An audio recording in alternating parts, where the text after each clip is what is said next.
Australia cricket దిగ్గజం Shane Warne మరణం కేసులో కొత్త కోణం వెలుగు చూసింది.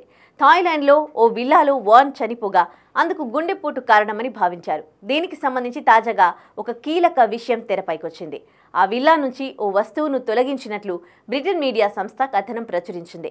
లైంగిక సామర్థ్యానికి సంబంధించిన ఓ ఔషధ బాటిల్ ఘటనా స్థలంలో లభ్యమైందని, దాన్ని అక్కడి నుంచి తొలగించాలని ఉన్నతాధికారుల నుంచి ఆదేశాలొచ్చాయని ఓ సీనియర్ పోలీస్ అధికారి వెల్లడించినట్లు తెలిసింది.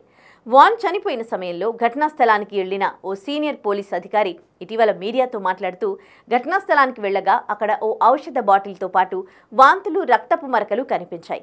ఆ మాత్రలను అక్కడి నుంచి తొలగించాలని ఉన్నతాధికారుల నుంచి ఆదేశాలొచ్చాయి. మేం వాటిని మాత్రమే తొలగించాం. అయితే ఆ మాత్రలను వార్న్ ఎంత మోతాదులో తీసుకున్నాడనే విషయం తెలీదు.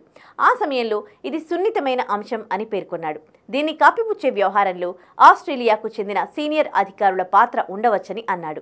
వారి దేశానికి చెందిన ప్రముఖుడు ఈ స్థితిలో చనిపోయాడన్న విషయాన్ని బయటకు చెప్పకుండా ఉండేందుకు అలా చేసుండొచ్చని అభిప్రాయపడ్డాడు. అయితే థాయిలాండ్లోని కో సమోయి ద్వీపంలోని విల్లాలో షేన్ వార్న్ 2022 మార్చి 4న హఠాన్ మరణం చెందారు. ఆ వార్త ప్రపంచవ్యాప్తంగా క్రికెట్ అభిమానులను ఆవేదనకు గురిచేసింది.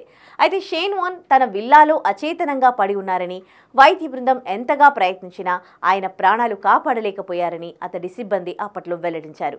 వార్న్ మరణానికి గుండెపోటు కారణమై ఉండొచ్చని భావిస్తున్నామని చెబుతూ వారి కుటుంబం గోప్యతను కోరుకుంటోందని చెప్పారు.